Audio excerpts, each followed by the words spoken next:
এমন পাগলামি কেবল Argentine football ভক্তদের পক্ষেই সম্ভব। কদিন আগে 500 মোটরসাইকেল নিয়ে নিজেদের উপস্থিতি জানান দিয়েছিলেন ব্রাজিল ফুটবল ভক্তরা। সেটাকে টেক্কা দিতে কক্সবাজারের টেকনাফে মেসি ভক্তদের এই সমারোহ। শোভাযাত্রাটি টেকনাফ স্থলবন্দর এলাকা থেকে শুরু হয়ে দৃষ্টিনন্দন মেরিন ড্রাইভে প্রদক্ষিণ করে নির্ধারিত গন্তব্যে পৌঁছে। পুরো পথ জুড়ে ছিল সমর্থকদের স্লোগান, উচ্ছ্বাস আর বিশ্বকাপ জয়ের স্বপ্ন।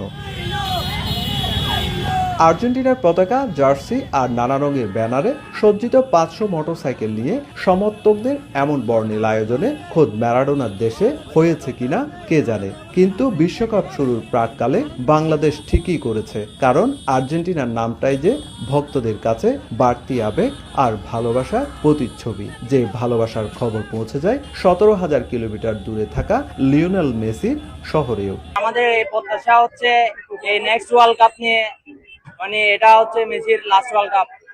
এটা আমাদের প্রত্যাশা কি আবারও আমরা চ্যাম্পিয়ন হব। টেকনাফ উপজেলার সর্বস্তরের মানুষ আজকে এখানে আমাদের কাছে সমবেত হয়েছে। আজকে তরুণ প্রজন্ম এবং আবাল বৃদ্ধ সবাই আমার সাথে সমবেত হয়েছে আমাদের সাথে।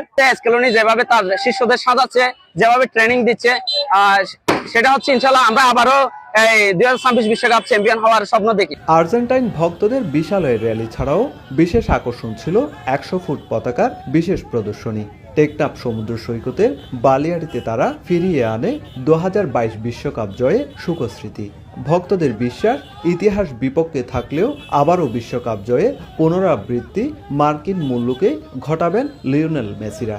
আমরা যেমন ঈদের মধ্যে খুশি করি, আজকেও মনে হচ্ছে যে আমাদের একটা ছোটখাটো ঈদ হয়ে গেছে। প্লেয়ার যেগুলো এখন স্কোয়াড আছে সবাই বিশ্বমানের প্লেয়ার। আমরা আশা করি এবারও আমরা ইনশাল্লাহ ডিফেন্ডিং চ্যাম্পিয়ন হব। বর্ণাঢ্য বাইক শোভাযাত্রার পর আয়োজন করা হয় জমকালো সাংস্কৃতিক অনুষ্ঠান ও কনসার্ট। প্রাণবন্ত পরিবেশনায় মুখর হয়ে ওঠে পুরো আয়োজন। গান, উচ্ছ্বাস আর ফুটবল প্রেমে মেতে ওঠা দর্শনার্থীরা উপভোগ করেন এক আনন্দ ঘন ও স্মরণীয় বিকেল। সুজাউদ্দিন রুবেল, সময় সংবাদ, কক্সবাজার।